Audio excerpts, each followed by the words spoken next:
I was excited to be a part of the dream theme, and then I found out I'm leading off the nightmare section of it.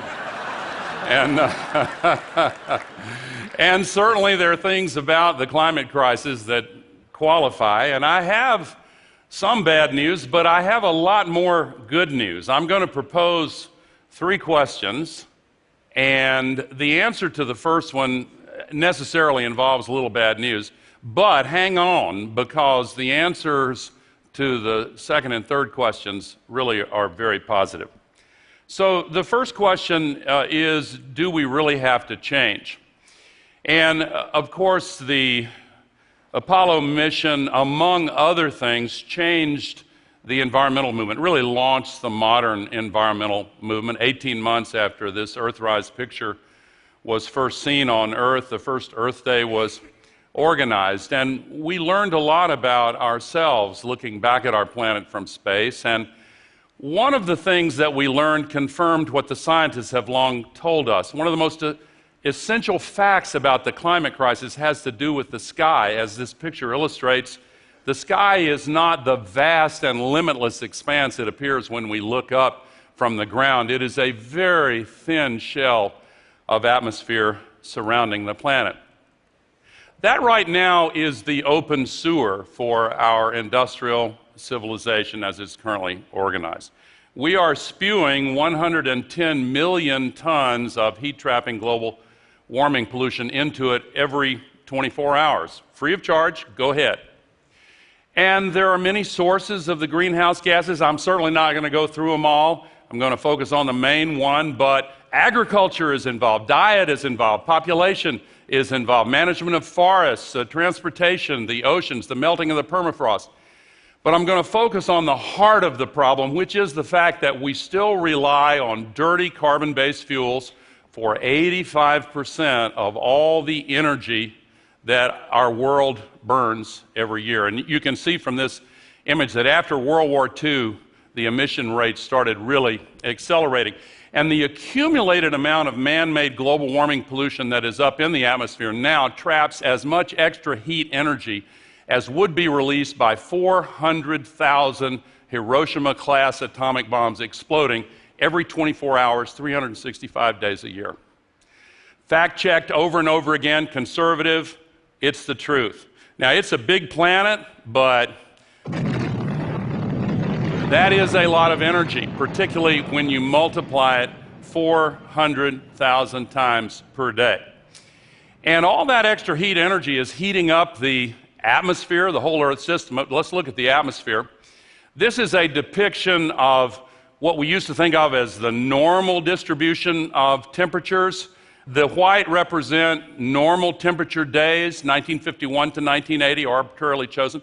The blue are cooler than average days, the red are warmer than average days, but the entire curve has moved to the right in the 1980s, and you'll see in the lower right-hand corner the appearance of statistically significant numbers of extremely hot days. In the 90s, the curve shifted further, and in the last 10 years, you see the extremely hot days are now more numerous than the cooler than average days. In fact, they are 150 times more common on the surface of the Earth than they were just 30 years ago. So we're having record-breaking temperatures. 14 of the 15 hottest years ever measured with instruments have been in this young century, and the hottest of all was last year. Last month was the 371st month in a row warmer than the 20th century average, and for the first time, not only the warmest January, but for the first time, it was more than 2 degrees Fahrenheit warmer than the average. These higher temperatures are having an effect on animals, plants, people, ecosystems. But on a global basis, 93% of all the extra heat energy is trapped in the oceans. And the scientists can measure the heat buildup much more precisely now at all depths, deep, mid-ocean, the first few hundred meters. And this too is accelerating.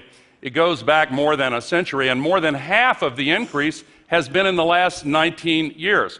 This has consequences. First-order consequence, the ocean-based storms get stronger. Super Typhoon Haiyan went over areas of the Pacific 5.5 degrees Fahrenheit warmer than normal before it slammed into Tacloban as the most destructive storm ever to make landfall. Pope Francis, who has made such a difference to this whole issue, visited Tacloban right after that. Superstorm Sandy went over areas of the Atlantic 9 degrees warmer than normal before slamming into New York and New Jersey.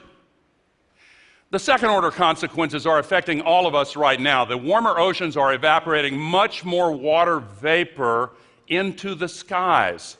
Average humidity worldwide has gone up more than 4%, and it creates these atmospheric rivers. The Brazilian scientists call them flying rivers, and they funnel all of that extra water vapor over the land where storm conditions trigger these massive record-breaking downpours. This is from Montana.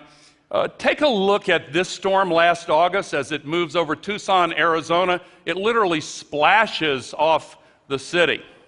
These downpours are really unusual. Last July in Houston, Texas, it rained for 2 days, 162 billion gallons. That represents more than 2 days of the full flow of Niagara Falls in the middle of the city, which was, of course, paralyzed. These record downpours are creating historic floods and mudslides. This one is from Chile last year, and you'll see that warehouse going by, their oil tanker cars going by. This is from Spain last September. You could call this the running of the cars and trucks, I guess. Every night on the TV news now is like a nature hike through the book of Revelation. I mean, really. The insurance industry has certainly noticed the losses have been mounting up. They're not under any illusions about what's happening. And the causality requires a moment of discussion. We're used to thinking of linear cause and linear effect, one cause, one effect. This is systemic causation. As the great Kevin Trenberg says, all storms are different now. There's so much extra energy in the atmosphere. There's so much extra water vapor. Every storm is different now. So the same extra heat pulls the soil moisture out of the ground and causes these deeper, longer, more pervasive droughts, and many of them are underway right now. It dries out the vegetation and causes more fires in the western part of North America. There's certainly been evidence of that, a lot of them. More lightning. As the heat energy builds up, there's a considerable amount of additional lightning also. These climate-related disasters also have geopolitical consequences and create instability. The climate-related historic drought that started in Syria in 2006 destroyed 60% of the farms in Syria, killed 80% of the livestock, and drove 1.5 million climate refugees into the cities of Syria, where they collided with another 1.5 million refugees from the Iraq War. And along with other factors, that opened the gates of hell that people are trying to close now. The U.S. Defense Department has long warned of consequences from the climate crisis, including refugees, including food and water shortages, and pandemic disease. Right now, we're seeing microbial diseases from the tropics spread to the higher latitudes. The transportation revolution has had a lot to do with this. But the changing conditions change the latitudes and the areas where these microbial diseases can become endemic and change the range of the vectors like mosquitoes and ticks that carry them. The Zika epidemic now, we're better positioned in North America because it's still a little too cool. And we have a better public health system. But when women in some regions of South and Central America are advised not to get pregnant for 2 years, that's something new that ought to get our attention. The Lancet, one of the two greatest medical journals in the world, last summer labeled this a medical emergency now, and there are many factors because of it. This is also connected to the extinction crisis. We're in danger of losing 50% of all the living species on Earth by the end of this century, and already land-based plants and animals are now moving toward the poles at an average rate of 15 feet per day. Speaking of the North Pole, last December 29th, the same storm that caused historic flooding in the American Midwest raised temperatures at the North Pole 50 degrees Fahrenheit warmer than normal, causing the thawing of the North Pole in the middle of the long, dark winter polar night. And when the land-based ice of the Arctic melts, it raises sea level. Paul Nicken's beautiful photograph from Svalbard illustrates this. It's more dangerous coming off Greenland and particularly Antarctica. The 10 largest risk cities for sea level rise by population are mostly in South and Southeast Asia. When you measure it by assets at risk, number 1 is Miami, $3.5 trillion at risk. Number 3, New York and Newark. I was in Miami last fall during the supermoon, one of the highest high tide days, and there were fish from the ocean swimming in some of the streets of Miami Beach and Fort Lauderdale and Delray. And this happens regularly during the highest high tides now, not with rain. They call it sunny day flooding. It comes up through the storm sewers. And the mayor of Miami speaks for many when he says it is long past time this can be viewed through a partisan lens.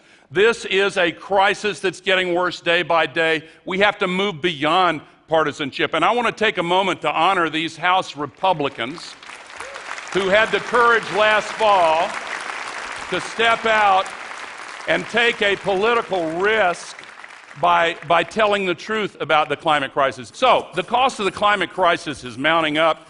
There are many of these aspects I haven't even mentioned. It's an enormous burden. I'll mention just one more because the World Economic Forum last month in Davos, after their annual survey of 750 economists, said the climate crisis is now the #1 risk to the global economy. So you get central bankers like Mark Carney, the head of the UK central bank, saying the vast majority of the carbon reserves are unburnable. Subprime carbon. I'm not going to remind you of what happened with subprime mortgages, but it's the same thing. If you look at all of the carbon fuels that were burned since the beginning of the Industrial Revolution, this is the quantity burned in the last 16 years. Here are all the ones that are proven and left on the books, $28 trillion. The International Energy Agency says only this amount can be burned. So the rest, $22 trillion, unburnable, risk to the global economy. That's why the divestment movement makes practical sense and not just is a moral imperative. Now, so the answer to the first question, must we change, is yes, we have to change. Second question, can we change? This is the exciting news. The best projections in the world 16 years ago were that by 2010, the world would be able to install 30 gigawatts of wind capacity. We beat that mark by 14.5 times over. We see an exponential curve for wind installations now. We see the cost coming down dramatically. Some countries, take Germany, an industrial powerhouse with a climate not that different from Vancouver's, by the way. One day last December got 81% of all of its energy from renewable sources, mainly solar and wind. A lot of countries are getting more than half on an average basis. More good news. Energy storage from batteries particularly is now beginning to take off because the cost has been coming down very dramatically to solve the intermittency problem. With solar, the news is even more exciting. The best projections 14 years ago were that we would install 1 gigawatt per year by 2010. When 2010 came around, we beat that mark by 17 times over. Last year, we beat it by 58 times over. This year, we're on track to beat it 68 times over. We're going to win this. We are going to prevail. The exponential curve on solar is even steeper and more dramatic. When I came to this stage 10 years ago, this is where it was. We have seen a revolutionary breakthrough in the emergence of these exponential curves. And the cost has come down 10% per year for 30 years, and it's continuing to come down. Now, the business community has certainly noticed this because it's crossing the grid parity point. Cheaper. Solar penetration rates are beginning to rise. Grid parity is understood as that line, that threshold below which renewable electricity is cheaper than electricity from burning fossil fuels. That threshold is a little bit like the difference between 32 degrees Fahrenheit and 33 degrees Fahrenheit, or 0 and 1 Celsius. It's a difference of more than 1 degree. It's the difference between ice and water. And in markets, it's the difference between markets that are frozen up and liquid flows of capital into new opportunities for investment. This is the biggest new business opportunity in the history of the world, and 2/3 of it is in the private sector. We are seeing an explosion of new investment. Starting in 2010, investments globally in renewable electricity generation surpassed fossils. The gap has been growing ever since. The projections for the future are even more dramatic, even though fossil energy is now still subsidized at a rate 40 times larger than renewables. And by the way, if you add the projections for nuclear on here, and particularly if you assume that the work many are doing to try to break through to safer and more acceptable, more affordable forms of nuclear, this could change even more dramatically. So is there any precedent for such a rapid adoption of a new technology? Well, there are many, but let's look at cell phones. In 1980, AT&T, then Ma Bell, commissioned McKinsey to do a global market survey of those clunky new mobile phones that appeared then. How many can we sell by the year 2000, they asked.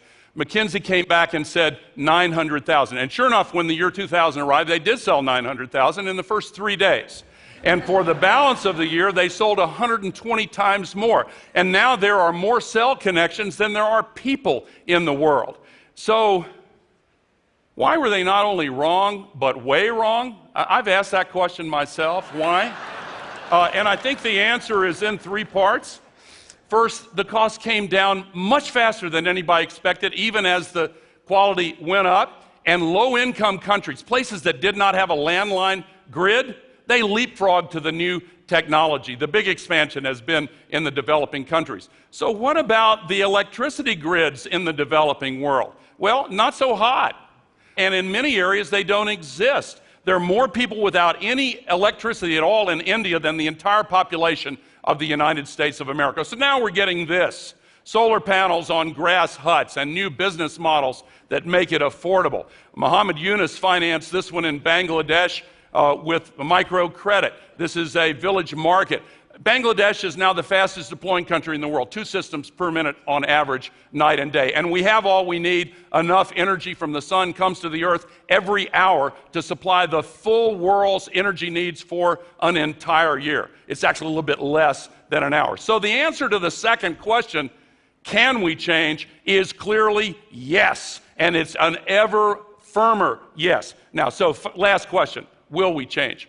Paris really was a breakthrough. Some of the provisions are binding, and the regular reviews will matter a lot. But nations aren't waiting, they're going ahead. China has already announced that starting next year, they're adopting a nationwide cap-and-trade system. They will likely link up with the European Union. The United States has already been changing. All of these coal plants were proposed in the last 10 years and canceled.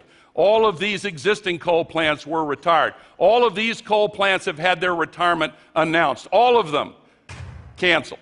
We are moving forward. Last year, if you look at all of the investment in new electricity generation in the United States, almost 3/4 was from renewable energy, mostly wind and solar.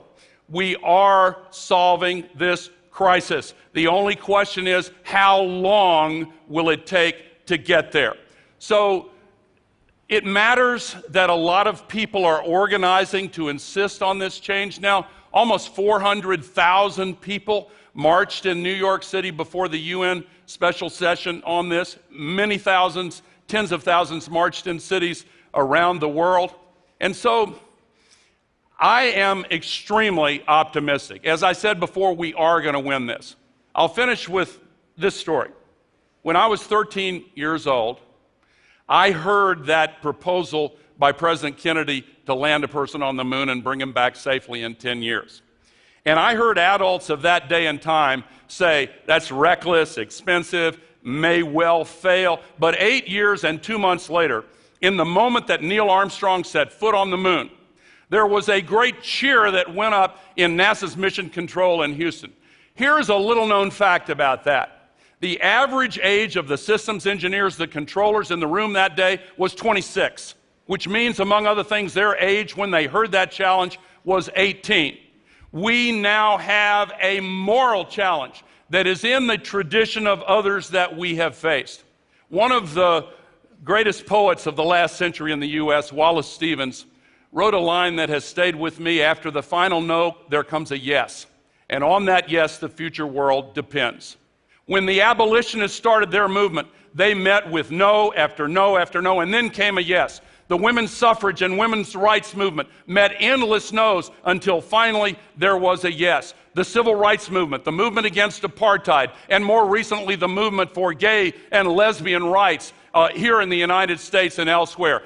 After the final no comes a yes. When any great moral challenge is ultimately resolved into a binary choice between what is right and what is wrong, the outcome is foreordained because of who we are as human beings. 99% of us. That is where we are now, and it is why we are going to win this. We have everything we need. Some still doubt that we have the will to act, but I say the will to act is itself a renewable resource. Thank you very much.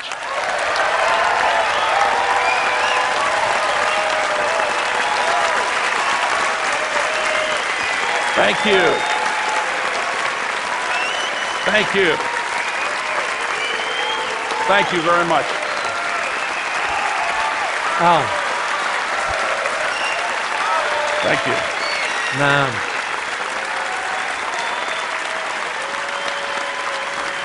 You hit it. Thank you. Thank you.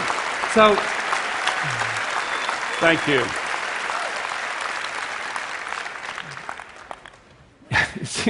You've got this incredible combination of skills. You've got this scientist mind that can understand the full range of issues and the ability to turn it into the most vivid language. No one else can do that. That's why you led this thing. And it was amazing to see it 10 years ago. It was amazing to see it now. Well, you're nice to say that, Chris, but honestly, I have a lot of really good friends in the scientific community who are incredibly patient and who will sit there and explain this stuff to me over and over and over again until I can get it into simple enough language that I can understand it. And that's the key to trying to communicate it. So your talk, first part, terrifying, second part, incredibly hopeful. How do we know that all those graphs, all that progress is enough to solve what you showed in the first part?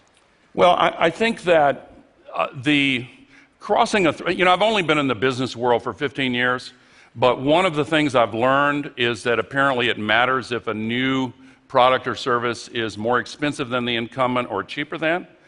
Turns out it makes a difference if it's cheaper than. And when it crosses that line, then a lot of things really change. We are regularly surprised by these developments. The late Rudy Dornbush, the great economist, said, things take longer to happen than you think they will, and then they happen much faster than you thought they could. I really think that's where we are. Some people are using the phrase the solar singularity now, meaning when it gets below the grid parity, unsubsidized in most places, then it's the default choice. Now, one of the presentations yesterday, the jitney thing, there is an effort to try to use regulations to slow this down, and I just don't think it's going to work. There's a woman in Atlanta, Debbie Dooley, who's the chairman of the Atlanta Tea Party. They enlisted her in this effort to put a tax on solar panels and regulations, and she had just put solar panels on her roof, and she didn't understand the request, and so she went and formed an alliance with the Sierra Club. And they formed a new organization called the Green Tea Party, and they defeated the proposal. So finally, the answer to your question is, this sounds a little corny, and maybe it's a cliche, but 10 years ago, and Christiana referred to this, there are people in this audience who played an incredibly significant role in generating those exponential curves.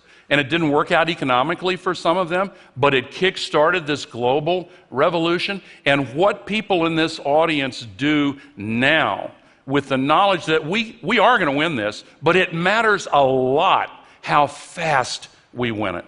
Al Gore, that was incredibly powerful. If this turns out to be the year that the partisan thing changes. This is no longer, as you said, it's no longer a partisan issue, but you bring along people from the other side together, backed by science, backed by these kinds of investment opportunities, backed by reason, that you win the day. Boy, that's really exciting. Thank you so much for bringing that to TED. Thank you, sir. Thank you. Thank you.